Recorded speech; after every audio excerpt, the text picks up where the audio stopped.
Tudo começou com um detalhe quase imperceptível, uma mancha minúscula no dedão do pé do meu avô. No início ele nem ligou, afinal, quem dá importância a um pontinho azulado, irregular, que mais parecia uma marca de caneta ou um hematoma? Sem importância? Mas aquele sinal não era inofensivo. Com o tempo foi crescendo e meu avô, intrigado, me chamava para sentir. Encosta aqui, dizia, enquanto eu, com cautela, tocava a pele gelada como gelo, tão diferente do resto do corpo. Não é normal, filho. E continua aumentando. Ele até tentava provar que não sentia dor, enfiava uma agulha na mancha sem pestanejar, como se fosse um truque de mágica. Minha mãe e eu, porém, não demos muita bola. Afinal, o corpo envelhece, e estranhezas assim são comuns.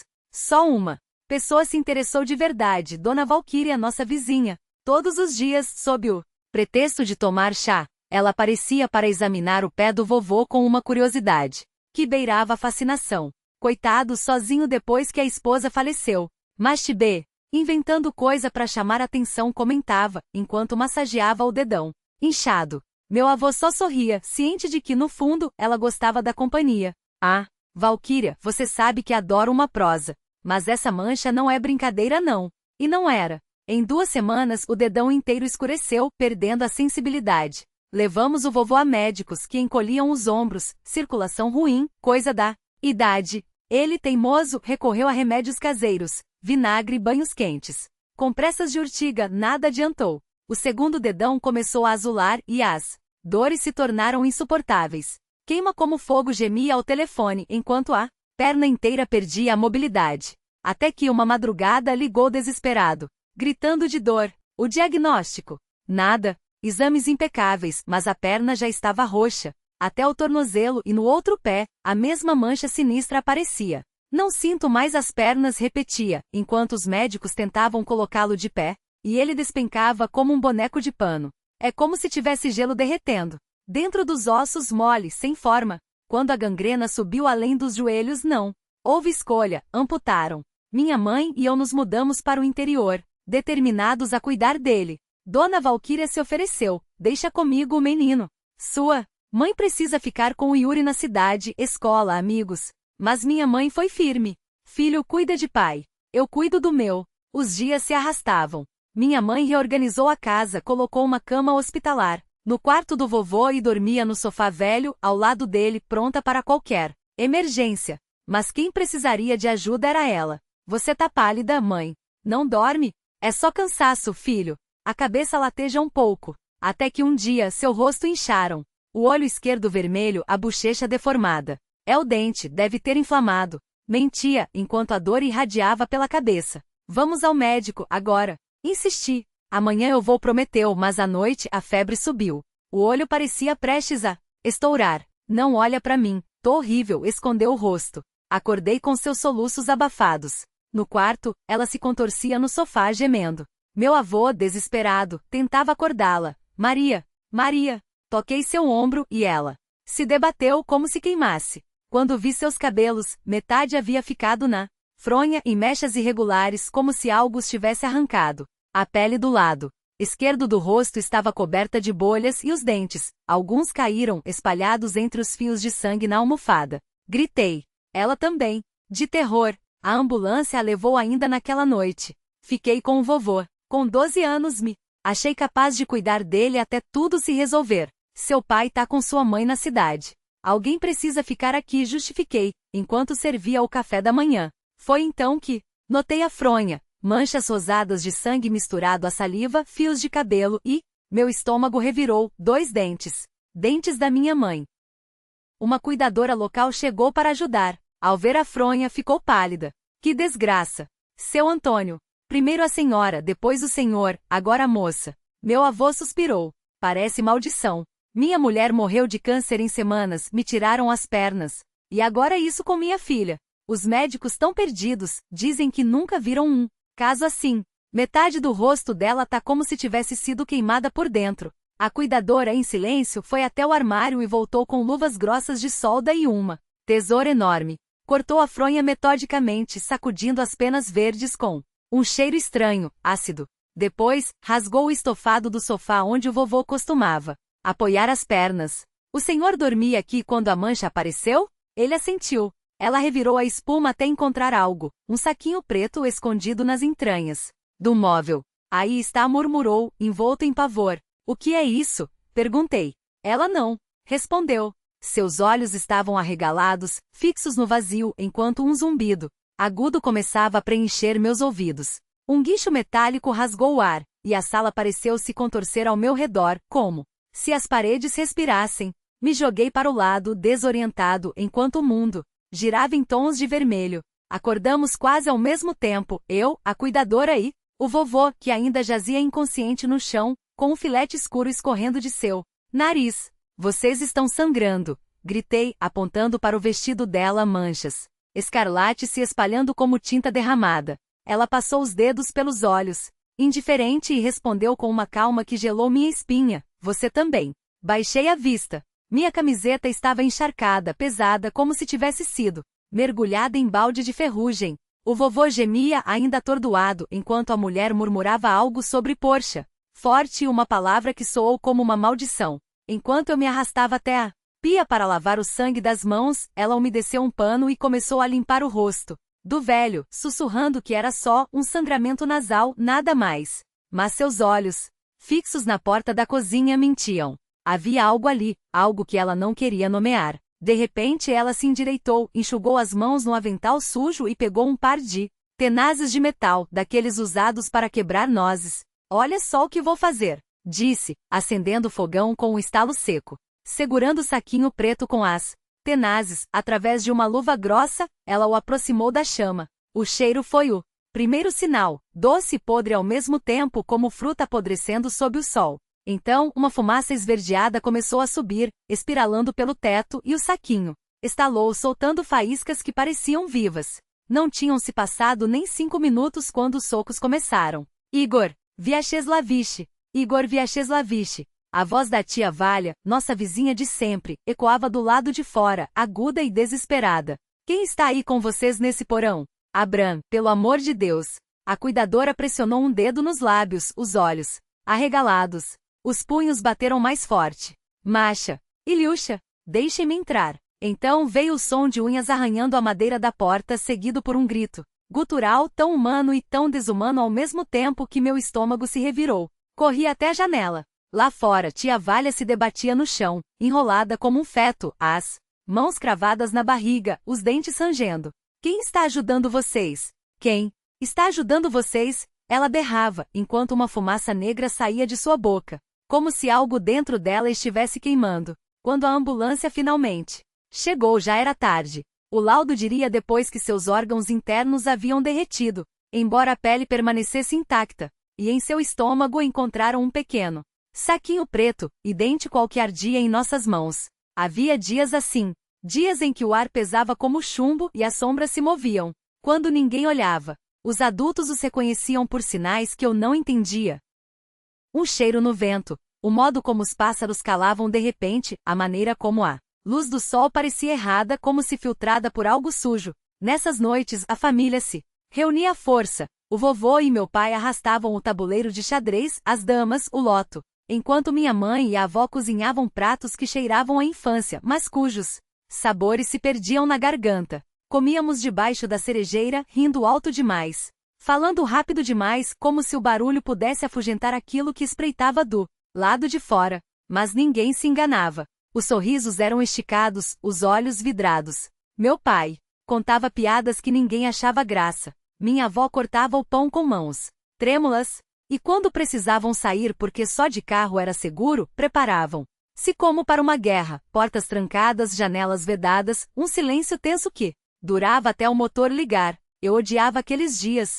10 vezes por mês, o mundo encolhia até os limites do nosso quintal, e eu era proibido de pisar além da cerca. Uma vez, tentei. Meu pai me deu o único surra que levei na vida. Era um daqueles dias de sol enganoso, em que o céu parecia pintado e as aves cantavam como se nada estivesse errado. Minha bola rolou até o portão, e eu, como qualquer criança, corri atrás. Não pretendia sair, só queria pegá-la antes que fosse tarde. Mas quando me abaixei, ela estava lá. Do outro lado da cerca, uma menina, ou que parecia uma menina, me encarava, por baixo de um lenço amarrado no queixo. Seus olhos, pequenos e brilhantes como contas de vidro, cravavam-se em mim com uma raiva tão pura que meu corpo inteiro congelou. Não era o fato de ela estar fora em um dia daquele. Não era nem o modo como seus dedos, finos e nodosos como raízes, se agarravam às tábuas do portão. Era a idade. Quanto mais eu olhava, mais seu rosto se deformava, enrugando-se como papel queimado, até que não restava nada além de uma criatura encurvada. Uma coisa antiga e raivosa, menor do que eu, mas 1000 vezes mais terrível. Sasha, o que foi? A voz da minha mãe cortou o ar. Eu me viro tão rápido que quase caí, apertando a bola contra o peito como se ela pudesse me proteger. Quando olhei para trás, minha mãe estava na janela, os nós dos dedos brancos de tão apertados contra o peitoril. Ela me puxou para dentro, me abraçou com uma força que doía e sussurrou: "Foi só sua imaginação, querido." Mas eu senti seu coração batendo como um martelo. E soube, sem sombra de dúvida, que ela tinha visto tudo. Depois daquele dia, nunca mais me aproximei do portão nos dias proibidos. E notei, com um calafrio, que nenhum dos meus familiares o fazia. As maçãs das árvores junto à cerca apodreciam onde caíam. As rosas junto ao portão murchavam sem que ninguém as colhesse. Só depois que os 10 dias passavam, e o ar voltava a cheirar, a terra molhada, não a podridão doce, é que a vida retomava seu curso. Até a próxima vez. Ao ouvir aquele chamado, virei-me e vi Anton parado do outro lado da grade. Garoto da minha idade, mais ou menos, mas com algo errado nele. "Sasha, vem dar uma volta", disse, como se fosse a coisa mais natural do mundo. Mas todos sabíamos que não era. Não naqueles dias. "Cuidado", avisei, a voz mais fina do que pretendia. Ele riu, um som que não combinava com o Anton que eu conhecia, o Anton real. Aquele que só falava conosco em grupo, que nunca teria vindo sozinho até minha casa. "Não tem ninguém por aqui. Eu ando por aí há dias e não vi uma alma." Meu corpo inteiro se recusava a obedecer. Uma parte de mim, a mais teimosa, queria provar que não era covarde. A outra, a que tinha visto coisas demais, gritava para correr. Anton sorriu de novo, e foi então que notei. Seus dentes eram pequenos demais, amontoados uns sobre os outros como se lutassem por espaço. 3 fileiras não, 2. E seus olhos, negros como os deles, sim, mas olhando em direções diferentes. Como se cada um vivesse em um mundo próprio. O sorriso não saía do rosto, mas a voz que saiu dali não era dele. Não mesmo. Virei as costas e corri para dentro de casa como se o diabo estivesse em meus calcanhares. Quando olhei para trás, ele ainda estava lá, imóvel, sorridente, observando. Havia outra regra que todos conheciam. Dentro de um carro, estávamos seguros. Quase seguros. Bastava entrar direto no pátio e fechar a grade depressa, sem olhar para os lados. Mas aquele dia provou que nem mesmo o metal nos protegia do que podia ser visto. Estávamos voltando da cidade, eu, meu pai e meu avô, quando, ao nos aproximarmos de casa, vi um garoto saindo pelo portão aberto. Caminhava em nossa direção com um sorriso largo demais, usando roupas que eu juro nunca tinha visto antes. Roupas que de alguma forma pareciam minhas. Parei de respirar. O carro reduziu a velocidade, e ele passou por nós como se não existíssemos. Quando me virei no banco, ainda o via se afastando, de costas como se suas pernas estivessem dobradas ao contrário. Meu pai e meu avô não disseram uma palavra. Ou fingiram não ver. Ao sair do carro, olhei de novo. O garoto ainda estava lá sorrindo, os olhos fixos em mim, como se esperasse que eu o seguisse. Quando perguntei à minha mãe se ela tinha visto alguém no pátio, ela apenas franziu a testa. "Não, filho. E você sabe que não gosto dessas brincadeiras." Mas eu sabia o que tinha visto. Assim como sabia que não era o único. O calor daquele verão era sufocante. Todos na casa tinham se espalhado para tirar uma soneca depois do almoço. Todos, menos eu e minha avó, que lavava a louça na cozinha. O televisão murmurava bobagens quando ouvi um estalo seco como alguém chocando a língua contra o céu da boca. Uma vez, 2 vezes, virei-me para a janela. E lá estava meu avô, deitado no banco do pátio, a mão cobrindo os olhos do sol, ronronando baixinho. Normal, se não fosse pelo detalhe de que naquele exato momento eu também podia ouvir o ronco vindo do quarto dele, a porta aberta, revelando seu corpo imóvel na cama. Minha avó quase deixou cair a panela quando contei. Ela sabia. Todos sabíamos. Por isso a grade sempre ficava fechada, mesmo quando nada de estranho acontecia há meses. Aqueles que vagavam pelas ruas naqueles dias não conseguiam abrir nenhum Simples gancho de madeira, a menos que já estivessem dentro. E uma vez dentro, não saíam. Não do jeito que tinham entrado. As tentativas de nos atrair para fora eram cada vez mais ousadas. Uma vez, Vlad ligou. Para casa. Sasha, vem jogar videogame. O Yarosla está aqui, a gente Tati. Esperando. Eu quase caí na esparrela até desligar o telefone e vê-lo já do lado de fora da grade como se tivesse teletransportado. Por que você não abre? Perguntou. A voz grossa de impaciência. Empurra a grade e entra, respondi, sabendo que não havia tranca nenhuma. Ele gritou algo sobre a grade estar emperrada, mas não se mexeu. Não podia se mexer. Quando virei as costas, ouvi seus xingamentos. Palavras que o Vlad real nunca usaria. Depois disso, as ligações se repetiram. Yarosla, Vlad, até então de novo, todos com vozes que soavam quase certas, mas nunca o bastante. Meus amigos de verdade recebiam as mesmas ligações, só que de mim. Eu falso que pedia para abrirem o portão, que jurava estar do lado de fora. Nenhum de nós caía mais nessa. Mas a raiva deles quando desistiam da farsa era real demais. A maioria das coisas acontecia no verão. Ou talvez eu só me lembre melhor daquelas. Mas houve uma vez no inverno que nunca saquei da cabeça. Estávamos no café da manhã quando ouvimos passos arrastados no pátio, acompanhados de uma tosse rouca, como se algo estivesse se afogando em catarro. Alguém chegou ou minha mãe murmurou, levantando-se para espiar pela janela da cozinha. De repente o barulho parou, como se tivessem cortado o som com uma faca. Ela voltou para a mesa, pálida. Nada, disse, mas seus dedos tremiam ao pegar a xícara. Nunca soubemos o que teria acontecido se alguém tivesse aberto a porta naquele dia. Mas todos conhecíamos a história da garota da rua ao lado. Olha ou Yulia, ninguém tinha certeza do nome. Ela passeava com o bebê no carrinho quando viu alguma coisa. Correu para casa chorando, deixando a criança para trás. Os vizinhos saíram em busca do menino, mas só encontraram o carrinho vazio. A família sumiu da noite para o dia, abandonando a casa com tudo dentro. O que ela tinha visto? Ninguém nunca soube. Seus pais se recusaram a falar, mesmo anos depois. O único indício que tivemos foi um murmúrio entre os mais velhos. Eles vêm da ravina. Aquela cicatriz de terra atrás da nossa rua, onde a grama crescia torta e as árvores pareciam dobradas pelo peso de algo invisível. Se vir fumaça preta saindo de lá, ou se achar que as árvores estão pegando fogo, minha avó sussurrou uma vez, tranca tudo. Não olhe. Não respire fundo. Porque era dali que eles vinham. E era para lá que levavam o que conseguiam pegar. Uma tarde, a vizinha ligou, a voz trêmula. Sasha, sua grade está aberta? Não sabia. Não queria saber. Porque tem uma mulher no seu pátio. Parece sua mãe. Olhei. Pela janela. Era ela, sim. Minha mãe. Só que não. Usava um vestido sujo, amassado. Que eu nunca tinha visto. Parou de repente, agachou-se e começou a cavar a terra. Com as mãos como um animal. Foi quando ouvi a voz real da minha mãe no telefone. Cortando o ar. Feche todas as portas, filho. Não abra para ninguém. Ela vai embora. Sozinha. Não era medo que eu sentia. Era algo pior. A certeza de que se eu quisesse, poderia sair. Poderia seguir aqueles que chamavam meu nome com vozes emprestadas. Poderia descobrir o que havia do outro lado da ravina, no fundo daquele fogo que só eu via arder nas noites sem vento. Mas eu nunca abri a porta. A primeira vez que ouvi essa história foi num suspiro escapado entre dentes, quando a vodka já tinha afrouxado as línguas e a noite se esticava como um cadáver sobre a mesa. Alguém, não me lembro quem, confessou que ainda na época da União, uma Volga preta havia descido até a ravina com um grupo de citadinos em busca de um piquenique. Acenderam uma fogueira. O fogo escapou, queimou metade da floresta, devorou gente e bichos vivos.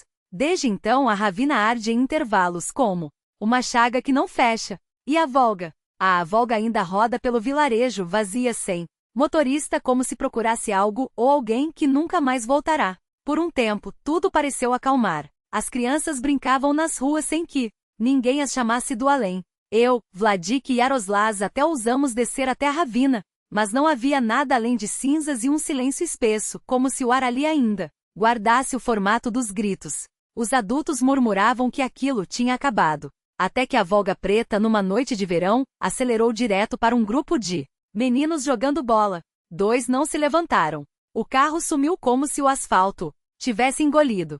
Foi o suficiente. Meus pais, que até então resistiam à ideia de abandonar a casa onde nasceram, finalmente quebraram. Não por medo, ou não só por isso, mas porque certas coisas não se suportam. Não é o terror que corrói, é a familiaridade com ele. É acordar sabendo que seu filho pequeno pode estar conversando com um morto no quintal, enquanto você finge não ouvir as respostas. Eu saí primeiro, aos 17, com uma bolsa de estudo e um quarto no alojamento da cidade. Meus pais e meu irmão me seguiram logo depois, arrastando consigo o que restava de normalidade ou da ilusão dela. Meu avô não viveu para ver a mudança. Minha avó, porém, jura que isso não faz diferença. Às vezes, ela o vê dormindo debaixo da macieira do quintal antigo, ou passando pela janela com as mãos nos bolsos, como se ainda fosse donos da terra que o enterrou. Não estou sozinha, diz ela, e eu acredito. Há maneiras piores de ser assombrado. A terceira história começou em 2001, quando o calor em Tashkent era tão denso que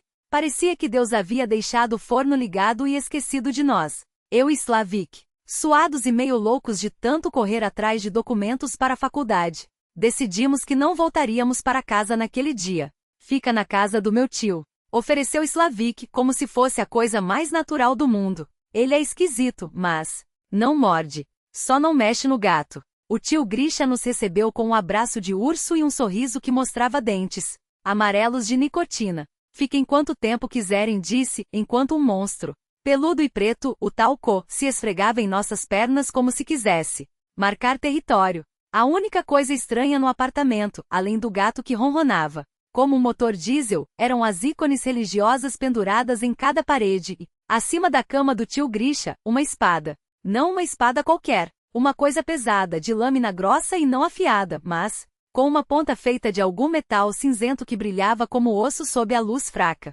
É vencedor, explicou tio Grisha, passando os dedos pela empunhadura, feita pra furar o que não deve ser furado. Quando perguntei por que, ele apenas riu e nos levou até a janela. Lá embaixo, um cemitério pequeno e abandonado se espalhava como um dente podre. Cruzes tortas, lápides caídas, mato alto demais para ser natural. Ah, foi tudo que consegui dizer. Slavik me cutucou, avisando sem palavras, não pergunta. À noite, depois de algumas garrafas de vinho barato e histórias que iam de piadas sujas a casos de pesca duvidosos, a conversa derivou para o que sempre deriva. Quando há um cemitério do lado de fora e uma espada pendurada na parede. Eu me aproximei do machado, desculpe, da espada, e fingi que não estava contando os passos até a janela. Não se preocupe, menino, riu tio Grisha, acendendo outro cigarro. Eles são tranquilos aqui, a não ser que você os provoque. Ele soprou a fumaça em direção ao vidro, onde as sombras das cruzes se mexiam como dedos. Mas se quiser, pode dormir com a espada do lado, para segurança. Eu não era bobo.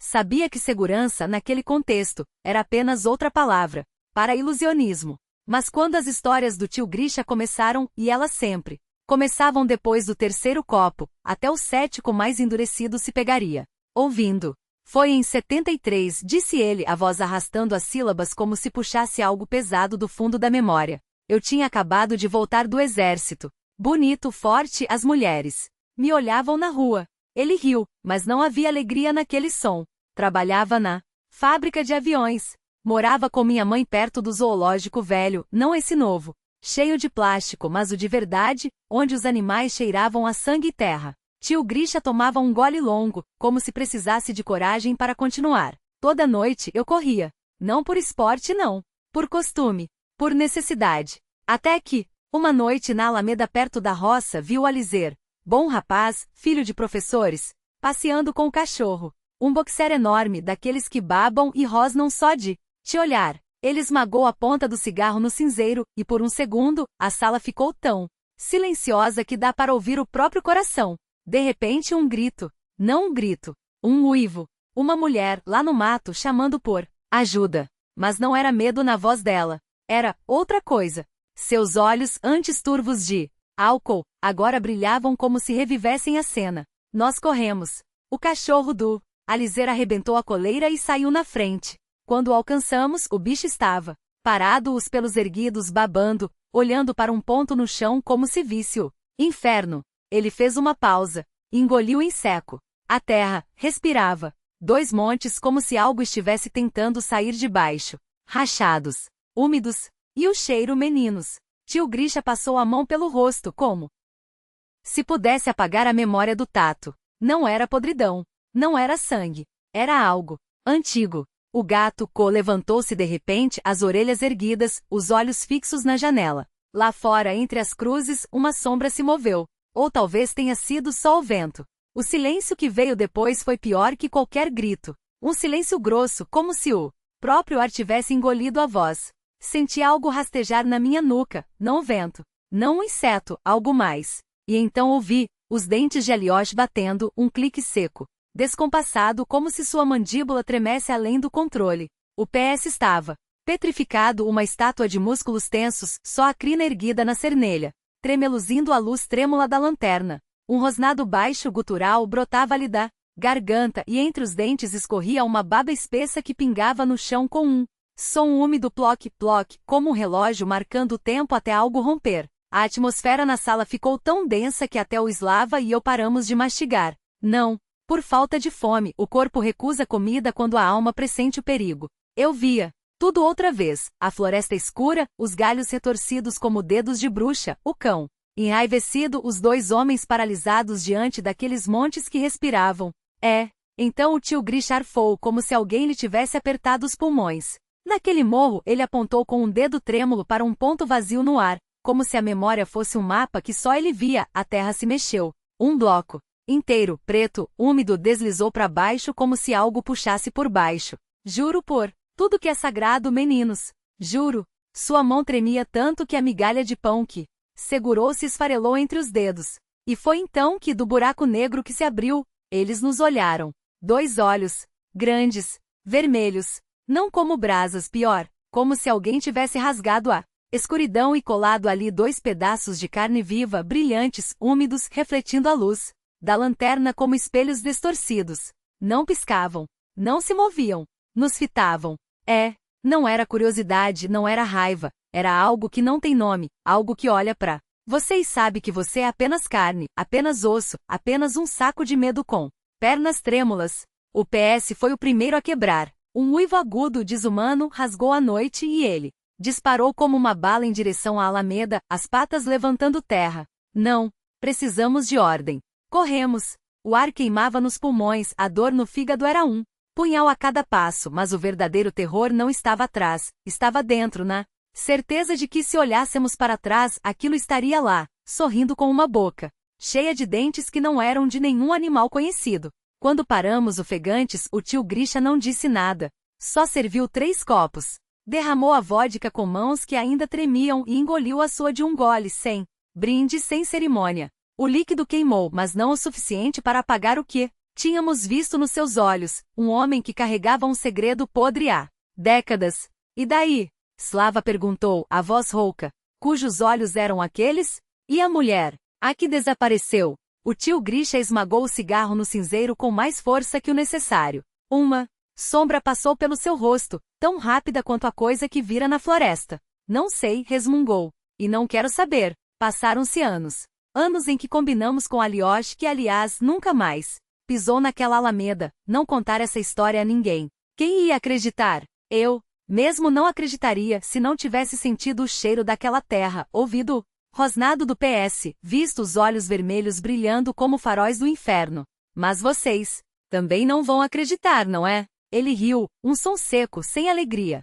Acham que é invenção de bêbado que o tio Grisha tá aqui inventando modinhas pra impressionar uns moleques. A gente acredita, menti porque era o que se esperava. Mas o Slava, o traidor, olhou de lado e eu soube, ele também não acreditava. Não de verdade. O tio Grisha não era idiota. Tirou um maço de notas amassadas do bolso e jogou na mesa. Não é pelo serviço, é pela amizade. Corram lá na adega e tragam outra garrafa, meninos. E dessa vez seus olhos brilharam, quase tão vermelhos quanto os daquela coisa, não olhem para trás. Ficamos 2 dias na casa dele. De manhã, o tio Grisha era outro, sorridente, generoso, como se a noite anterior fosse um pesadelo dissipado pelo sol. Mas eu sabia. Vi a maneira como ele olhava para a janela, como a mão tremia ao acender um cigarro. E quando partimos, levei comigo a certeza de que alguma coisa, aquela coisa, ainda estava lá, esperando. Passou um ano. Quase esqueci o tio Grisha, quase apaguei aquela história da memória até que meu irmão Ilyusha voltou do instituto com o diploma na mão e um exemplar fresco de uma revista científica. Na página 47, entre artigos sobre física quântica e relatórios de escavações estava ela, a nossa história, palavra por palavra, quase. Só que começava assim. Aconteceu em maio de 1973. Eu, um jovem engenheiro recém-formado ainda, acreditava que tudo neste mundo tinha explicação, e terminava com as mesmas palavras que o tio Grisha havia cuspido naquela noite. Até hoje não sei o que era aquilo, ou quem.